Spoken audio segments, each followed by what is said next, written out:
Knowledge is power! From blackest night I come. Hey guys, GGNG here with a Dota 2 Hero Guide. In this guide, I'm going to be showing you my way of playing Nightstalker that has gotten me onto the top 100 list on DotaBuff. Nightstalker has a really unique playstyle that forces the enemy team to play around you for the entirety of the game. He's a very active, mobile hero and can snowball easily if played well, which makes him really fun to play, especially the way I'll be showing you in this guide. He also has amazing stats and is strong during most stages of the game, along with 4 really strong abilities, with your ultimate, Darkness, probably being the weakest. And even your weakest spell can do something like this. Nightstalker is usually played as a mid-hero, but because the first night now begins at 4 minutes, it is very difficult for him to gank without being incredibly obvious and giving up a lot to the opposing mid laner. He also does not lane too well against the current meta heroes. Instead, I suggest playing Nightstalker in the offlane, as I believe it suits his role as a space creator and ganker much better.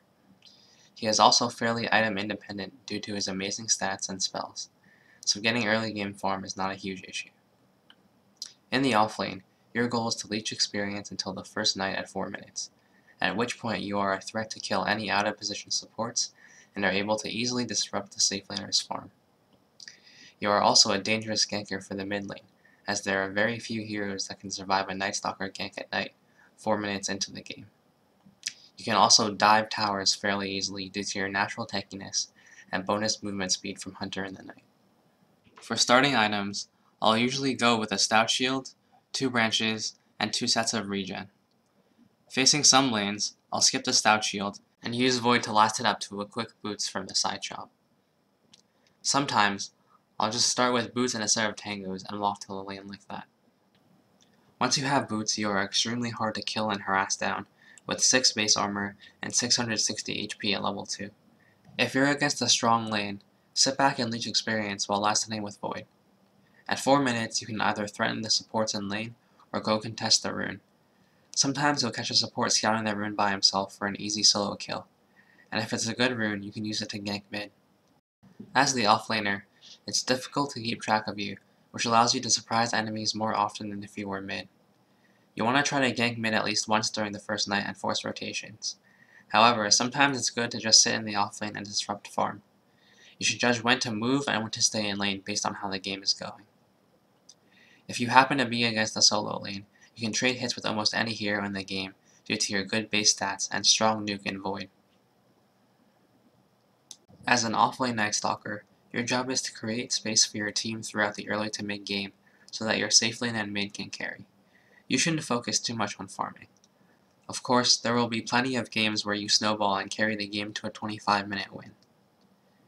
You should try to stay out of sight during the nighttime as much as possible, and try to catch your enemy off guard with smart movement. You don't even need to be ganking, you can just be farming the jungle, but by staying out of sight you scare the enemy team into moving closer together, shrinking their map space, and making them afraid to farm things they would normally feel safe farming. Sometimes the threat of your gank is just as good as the gank itself. During ganks, be careful opening with Void, as smart players will just TP out. Use Void when you know they can't survive the TP duration, or to interrupt the TP.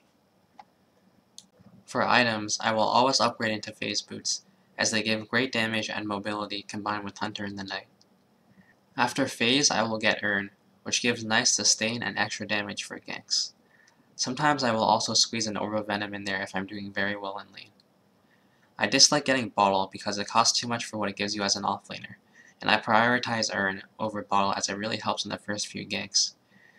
You will only be able to get one or the other before the first night is over unless you get absolute free farm, so I prefer Urn.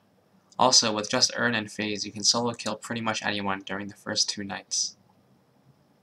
After the early to mid game, a preferred item build is to go straight into Aghanim Scepter, as it gives good stats, HP, and most importantly mana, which Nightstalker is a little lacking in. However, the most important part is the upgrade, as the full vision it gives is amazing for both ganking and fighting, making it impossible to run away from you, and allowing you and your team to always get a good initiation. Vision is one of the most underrated parts of Dota. After Scepter, I'll usually get a Gem of True Sight for even more map control. And then I'll get a Blink Dagger, which gives you ridiculous mobility and allows you to initiate on anyone who comes within your vision range, while adding even more chasing and kiting potential. Blink also really helps in getting that fear off on high priority targets during the team fights. If the game goes later, Hex and Abyssal Blade are insanely strong items to combine with Blink and Scepter, allowing you to become a pseudo Batrider.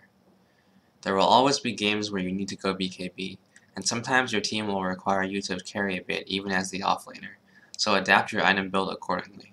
My skill build is usually to max Void first, with Hunter getting secondary priority. I usually don't level Fear until level 8 or 9, as I find it takes a bit too long to cast and costs a little too much mana. The slow from Void is usually enough to secure ganks early on. As for leveling Darkness, I take it as late as possible, but I always make sure that I have it for the 8 to 12 minute daytime, in case a good opportunity for turning a teamfight arises. Try to judge carefully when using Darkness during the day, as an ult in which you accomplish nothing just gives the enemy team a window in which they know you are weak. Sometimes it's not worth using just for one low-level support kill. That being said, don't underestimate Nightstalker's potential during the day, as Void is still an extremely strong nuke. You should spend most of the daytime farming, but don't be afraid to help with a gank if you see the chance. Past the first night, use Darkness at night whenever it's off cooldown, as you want to make the night last for as large a portion of the game as possible. Using this Nightstalker build, you will be a blinking, map-hacking menace to the enemy team, disrupting their farm, creating space, and providing enormous utility for your team. I hope you guys give this build a try, as I've had tons of fun playing it, and have been pretty successful in pubs. That's all for now. Let me know if you guys like the guide in the comment section below, and if you would like to see more hero guides like this or request a hero guide.